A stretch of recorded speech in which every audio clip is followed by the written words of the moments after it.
Halo, kita jumpa lagi di pembahasan buku The Master Key System di lesson yang ke-22, yaitu dengan tema benih-benih spiritual. Dalam lesson 22 ini, Anda akan mengetahui bahwa pikiran adalah benih-benih spiritual. Bila ditanam di pikiran bawah sadar, benih ini cenderung bertunas dan bertumbuh. Namun sayangnya seringkali buahnya tidak sesuai dengan kesukaan kita. Berbagai jenis pandangan, kelumpuhan, kegugupan, dan kondisi berpenyakit umumnya adalah manifestasi dari rasa takut, cemas, susah, khawatir, iri, benci, dan pikiran sejenisnya. Proses kehidupan dijalankan oleh dua metode yang terpisah. Pertama, menyerap dan menggunakan bahan bergizi yang diperlukan untuk pembangunan sel. Kedua, mengurai dan mengeluarkan bahan-bahan sisa. Semua kehidupan tergantung pada aktivitas konstruktif dan destruktif ini. Karena hanya makanan, air, dan udara yang dibutuhkan untuk konstruksi sel. Urusan memperpanjang usia hidup tampaknya bukanlah hal yang amat sulit. Mungkin aneh bila dikatakan bahwa aktivitas kedua atau aktivitas destruktiflah yang merupakan penyebab semua penyakit. Dengan hanya sedikit perkecualian. Bahan-bahan sisa menumpuk dan menjenuhkan jaringan sehingga menyebabkan keracunan yang bisa mencakup sebagian atau umum. Bila keracunannya hanya sebagian, gangguannya mungkin bersifat lokal.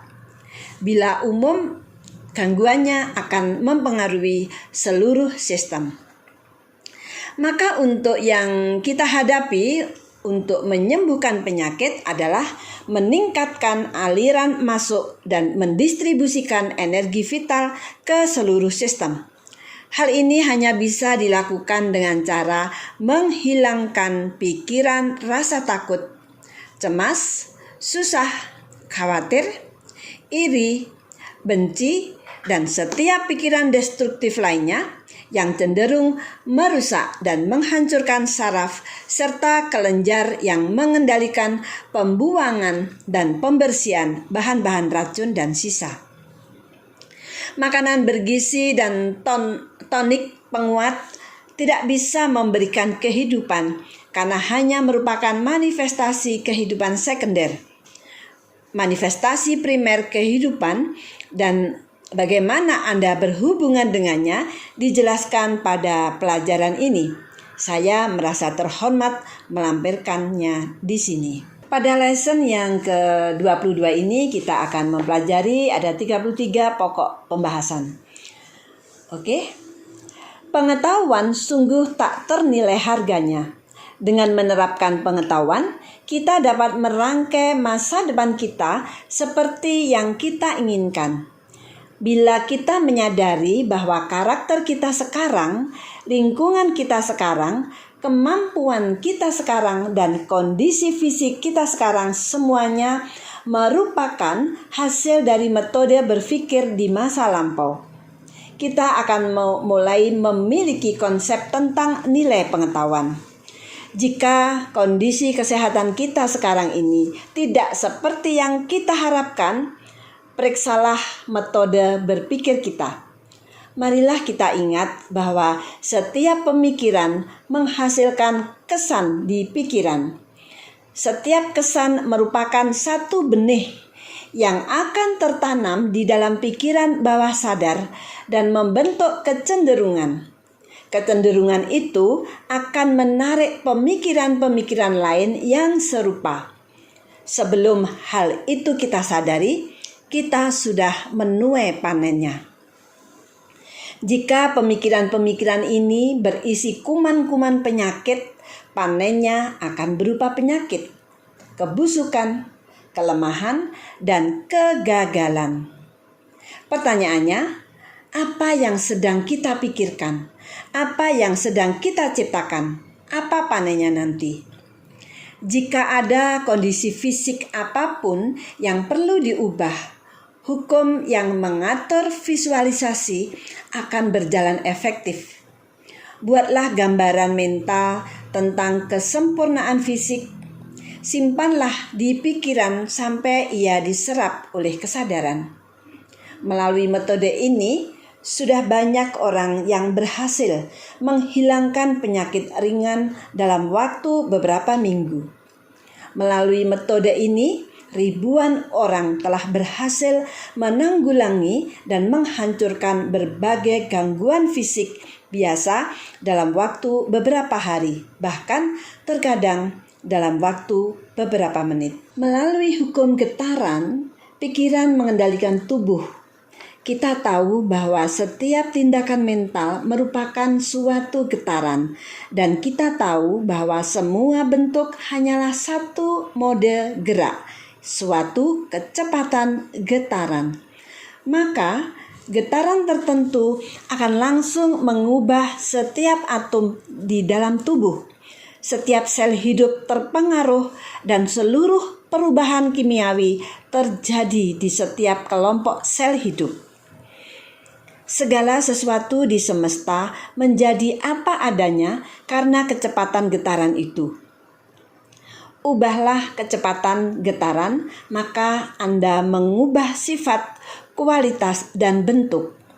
Panorama alam yang luas, baik yang terlihat maupun yang tidak terlihat, terus-menerus diubah dengan sekedar mengubah kecepatan getaran. Dan karena pikiran adalah getaran, maka kita juga bisa menggunakan kekuatan ini. Kita bisa mengubah getaran sehingga terwujudlah kondisi yang kita inginkan di tubuh kita. Kita semua menggunakan kekuatan ini setiap menit. Hanya saja, sebagian besar dari kita menggunakannya secara tidak sadar, sehingga memproduksi hasil-hasil yang tidak diinginkan. Padahal yang penting adalah menggunakan secara cerdas, sehingga yang diproduksi hanyalah hasil-hasil yang diinginkan. Ini tidak sulit, karena kita semua telah memiliki cukup pengalaman untuk mengetahui apa yang menghasilkan getaran-getaran yang menyenangkan di tubuh. Dan kita juga mengetahui penyebab yang memproduksi sensasi-sensasi yang tidak menyenangkan dan tidak diinginkan. Yang diperlukan hanyalah berkonsultasi dengan pengalaman kita sendiri. Jadi yang diperlukan hanyalah berkonsultasi dengan pengalaman kita sendiri. Jika pikiran kita sudah dibuat gembira, progresif, dan konstruktif, berani, agung, baik, atau apapun lainnya yang diinginkan, berarti kita sudah menggerakkan getaran-getaran yang menimbulkan hasil-hasil tertentu. Bila pikiran kita dipenuhi rasa dengki, benci, iri hati, suka mengkritik, atau 1001 bentuk ketidakselarasan lainnya, berarti getaran-getaran tertentu sudah digerakkan untuk menimbulkan hasil-hasil lain yang berbeda sifatnya. Setiap kecepatan getaran ini, jika diteruskan, akan mengkristal di dalam bentuk. Di kasus pertama, hasilnya adalah kesehatan mental, moral, dan fisik. Namun di kasus kedua, ketidakharmonisan dan penyakit. Maka kita bisa memahami adanya kekuatan yang dimiliki pikiran atas tubuh. Pikiran objektif mempunyai akibat-akibat tertentu di tubuh yang langsung dikenali. Bila seseorang mengadakan sesuatu yang Anda anggap lucu dan Anda tertawa, mungkin sampai seluruh tubuh Anda berguncang. Ini menunjukkan bahwa pikiran memiliki kendali atas otot tubuh Anda. Bila seseorang mengatakan sesuatu yang membangkitkan simpati Anda dan membuat Anda menangis, ini menunjukkan bahwa pikiran mengendalikan kelenjar tubuh Anda. Bila seseorang mengatakan sesuatu yang membuat Anda marah, sehingga darah terpompa naik ke pipi Anda, ini menunjukkan bahwa pikiran mengendalikan sirkulasi darah Anda.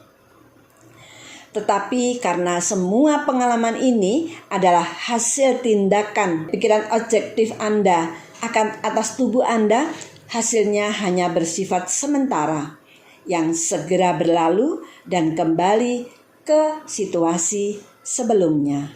Marilah kita lihat bagaimana berbedanya tindakan pikiran bawah sadar atas tubuh. Anda menderita luka, ribuan sel lalu mulai bekerja untuk segera menyembuhkannya. Dalam waktu beberapa hari atau beberapa minggu, pekerjaannya selesai. Tulang Anda mungkin patah. Tidak ada ahli bedah di dunia yang bisa mengelas bagian-bagian itu menjadi satu. Ia mungkin mengatur patahan-patahan tulang itu, tetapi pikiran subjektif akan segera memulai proses menyatukan bagian-bagian itu. Dalam waktu singkat, tulang menjadi kokoh seperti sebelumnya. Anda mungkin menelan racun. Pikiran subjektif akan segera mendeteksi bahaya itu dan melakukan usaha yang keras untuk menghilangkannya. Anda mungkin terinfeksi kuman berbahaya.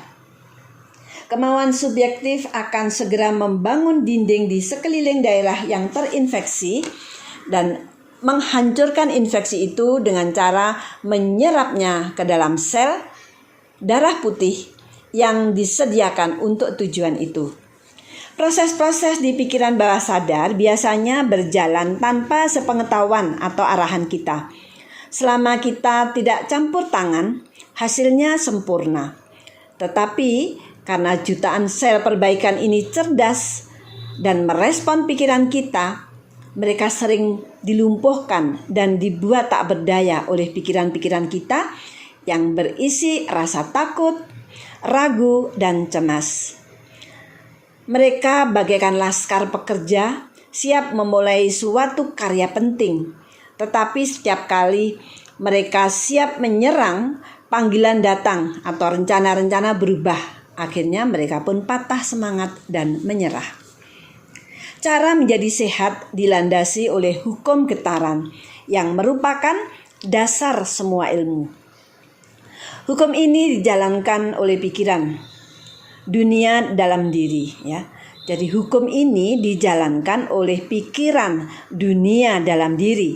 Ini merupakan masalah, usaha, dan praktek individu. Dunia kekuatan kita berada di dalam diri. Jika kita bijaksana, kita tidak akan menyia-nyiakan waktu dan usaha untuk mencoba menangani akibat-akibat yang ada di dunia luar diri yang hanya merupakan cerminan refleksi luar. Kita akan selalu menemukan penyebab di dunia dalam diri. Dengan mengubah penyebabnya, kita akan mengubah akibatnya. Setiap sel di tubuh Anda cerdas dan akan merespon arahan Anda. Semua sel itu adalah pencipta dan akan menciptakan pola serupa dengan yang Anda berikan. Maka ketika gambar-gambar yang sempurna ditaruh di hadapan dunia subjektif, energi-energi kreatif akan membangun tubuh yang sempurna. Sel-sel otak dibangun dengan cara yang sama. Kualitas otak diatur oleh keadaan pikiran atau sikap mental, sehingga jika sikap mental yang tidak diinginkan dibawa ke dunia subjektif, mereka kemudian akan ditransfer ke tubuh. Maka kita bisa melihat bahwa jika kita ingin tubuh kita memanifestasikan kesehatan, kekuatan, dan vitalitas, hal-hal inilah yang harus menjadi pikiran yang mendominasi. Dengan demikian, kita tahu bahwa setiap elemen tubuh manusia adalah hasil dari kecepatan getaran. Kita tahu bahwa tindakan mental adalah kecepatan getaran. Kita tahu bahwa kecepatan getaran yang lebih tinggi mengatur, memodifikasi, mengendalikan, mengubah, atau menghancurkan kecepatan getaran yang lebih rendah. Kita tahu bahwa Kecepatan getaran diatur oleh karakter sel-sel otak. Akhirnya kita tahu caranya menciptakan sel-sel otak. Maka kita tahu caranya membuat perubahan fisik apapun yang kita inginkan.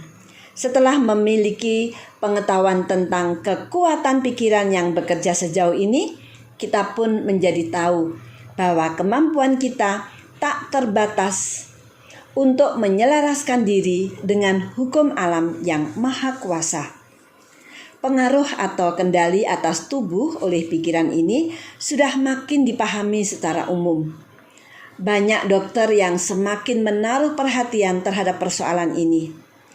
Dr. Albert T. Soffield yang sudah menulis sejumlah buku penting tentang subjek itu menyatakan, secara umum subjek tentang terapi mental masih diabaikan di bidang medis. Tidak ada referensi di ilmu fisiologi tentang kekuatan pengendali pusat yang menguasai tubuh demi kebaikannya, dan kekuatan pikiran atas tubuh jarang dibicarakan. Tidak diragukan lagi, banyak dokter menangani penyakit-penyakit saraf fungsional secara baik dan bijaksana. Tetapi yang menjadi persoalan adalah pengetahuan para dokter itu tidak diajarkan di sekolah. Tidak dipelajari dari buku karena sifatnya intuitif dan empiris atau berdasarkan pengalaman saja. Padahal seharusnya tidak demikian. Kekuatan terapi mental seharusnya menjadi subjek pengajaran yang cermat, khusus, dan ilmiah di setiap sekolah kedokteran. Kita bisa mengetahui lebih mendalam tentang masalah salah pengobatan atau kekurangan pengobatan dan menggambarkan hasil yang membawa malapetaka dari kasus-kasus yang terbengkelai. Tetapi tugas itu sungguh tidak menyenangkan. Tidak ada keraguan bahwa pasien menyadari seberapa banyak mereka bisa membantu dirinya sendiri. Apa yang bisa dilakukan oleh pasien untuk dirinya sendiri? Kekuatan-kekuatan yang bisa dia gerakkan belum diketahui. Kita cenderung percaya pada kekuatan-kekuatan itu jauh lebih besar daripada yang dibayangkan banyak orang, dan pasti akan digunakan lebih banyak lagi. Terapi-terapi mental bisa diarahkan oleh si pasien sendiri untuk menenangkan pikiran yang bergejolak dengan cara membangkitkan perasaan sukacita, harapan, keyakinan, dan cinta kasih dengan cara mensugesti motif untuk kegigihan melalui kerja mental yang teratur dengan mengalihkan pikiran dari masalah. Untuk latihan minggu ini untuk latihan dari yang lesson 22 ini, berkonsentrasilah pada baris-baris indah karya Tennyson. Baris-baris indah karya Tennyson ini kayak puisi gitu ya. Begini bunyinya. Berbicaralah kepada dia. Dianya huruf besar ya, berarti ini Tuhan maksudnya ya. Berbicaralah kepada dia, wahai engkau, karena dia mendengar. Dan spirit bisa bertemu dengan spirit. Dia lebih dekat daripada nafas dan lebih dekat dari tangan dan kaki.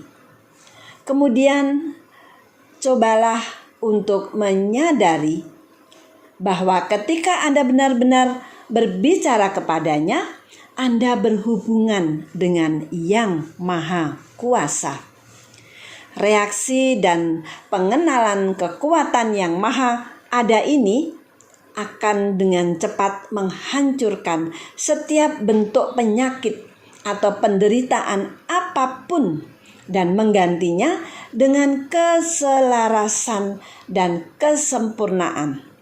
Kemudian ingatlah bahwa ada orang-orang yang kelihatannya berpikir bahwa penyakit dan penderitaan dikirim oleh Tuhan.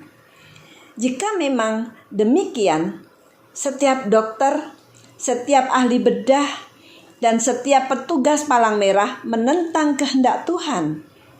Jika memang demikian, rumah sakit dan sanatorium adalah tempat pemberontakan alih-alih rumah pengasihan. Tentu saja penalaran cepat menjelaskan bahwa itu semuanya omong kosong, tetapi ada banyak orang yang masih memiliki pikiran itu. Kemudian biarkan pikiran merenungkan fakta bahwa sampai sekarang pun teologi tetap mencoba mengajarkan pencipta yang mustahil, pencipta yang menciptakan makhluk hidup yang mampu berbuat dosa dan kemudian mengizinkan mereka selamanya dihukum atas dosa-dosa itu.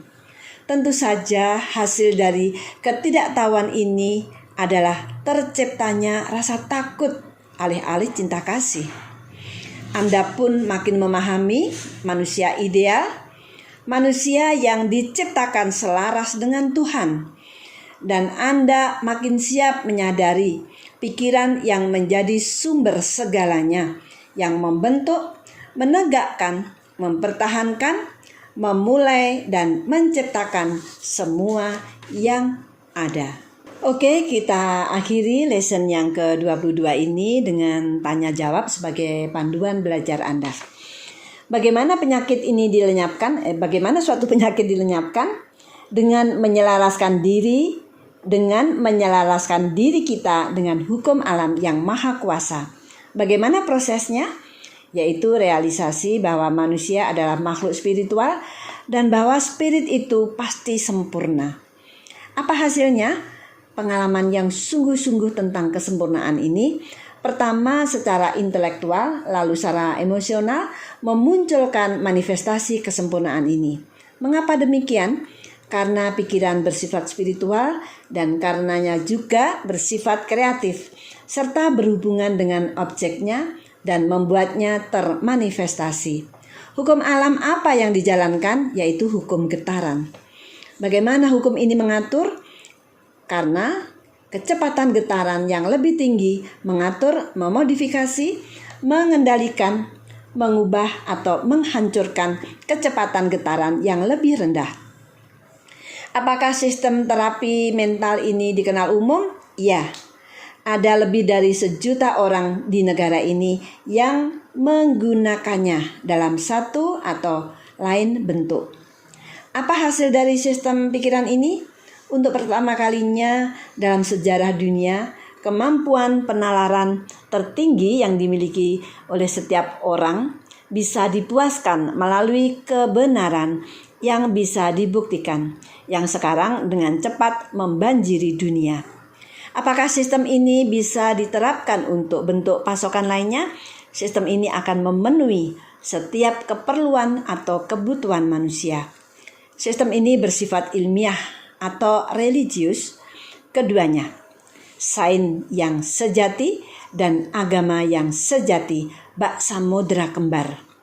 Kemanapun yang satu pergi, ke sana pula yang satunya lalu mengikuti. Oke, demikian tadi lesson yang ke-22. Masih ada 2 lesson ya, kalau tidak salah ya, masih ada 2 lesson lagi. Kita ketemu di lesson berikutnya. Oke.